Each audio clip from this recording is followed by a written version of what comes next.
हमारा भारतीय इतिहास इतना समृद्ध है कि यहाँ पर हर एक शासक की अलग एक कहानी और हर एक साम्राज्य की अलग एक गाथा।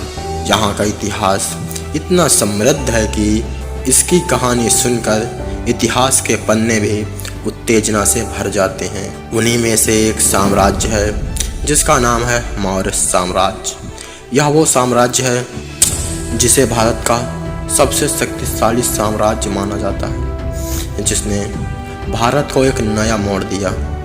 नंद वंश के अंतिम शासक घनानंद को पराजित कर चंद्रगुप्त मौर्य ने मौर्य साम्राज्य की स्थापना की। चंद्रगुप्त मौर्य ने मौर्य साम्राज्य की स्थापना 322 ईसा पूर्व में की थी। चंद्रगुप्त मौर्य को स्ट्रैबो तथा जटिन की रचनाओं में सेंट्रोकोस्ट कहा जाता है। चंद्रगुप्त मौर्य के गुरु चाणक्य थे। इस साम्राज्य की दृष्टि से देखा जाए तो चाणक्य द्वारा एक पुस्तक लिखी गई थी। वह प्रसिद्ध पुस्तक है अर्थशास्त्र, जिसमें चाणक्य ने अपनी नीतियों का वर्णन किया। चंद्रगुप्त ने 305 ईसा पूर्व में सिकंदर के सेनापति सेल्यूकस निकेटर को पराजित कर उसकी पुत्री से विवाह कर लिया और एरिया, आर्केसिया, जेस्ट्रिया एवं पेरिपिनिसदाई जैसे क्षेत्रों को भी प्राप्त कर लिया। हालांकि चंद्रगुप्त ने मौर्य साम्राज्य का विस्तार बहुत ज़्यादा मात्रा में किया, लेकिन इस वीर की मृत्यु के बाद मौर्य साम्राज्य का बागडोर अब राजा बिंदुसार के हाथों में आ गया था। राजा बिंदुसार ने 298 से 273 ईस्वी तक शासन किया। इन्होंने इस साम्राज्य को बहुत ऊंचे स्तर तक पहुंचाया और इन्हीं के शासनकाल में तक्षशिला में 2 विद्रोह हुए थे। एक विद्रोह को अशोक तथा दूसरे विद्रोह को सुसीम ने दबाया था और ये दोनों राजा बिंदुसार के पुत्र थे।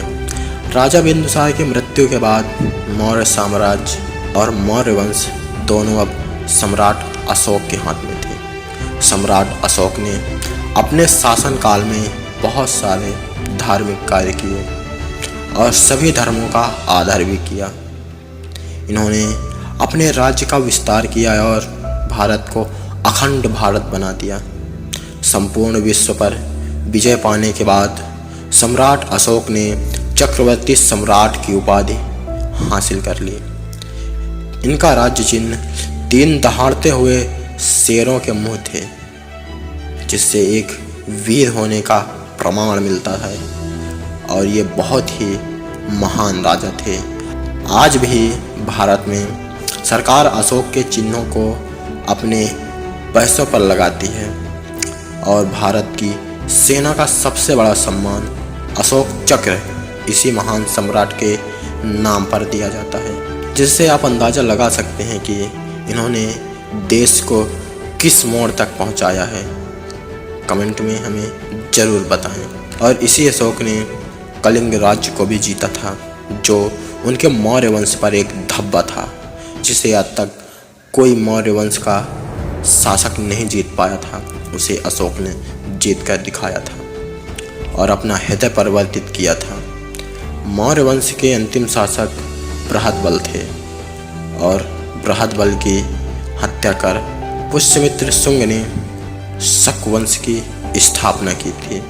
लेकिन मौर्य साम्राज्य और इस वंश के योद्धाओं के बारे में आपका क्या विचार है? कमेंट में हमें ज़रूर बताएं और वीडियो को एक लाइक और शेयर ज़रूर करें। और अगर चैनल पर नए हैं तो चैनल को सब्सक्राइब ज़रूर करें।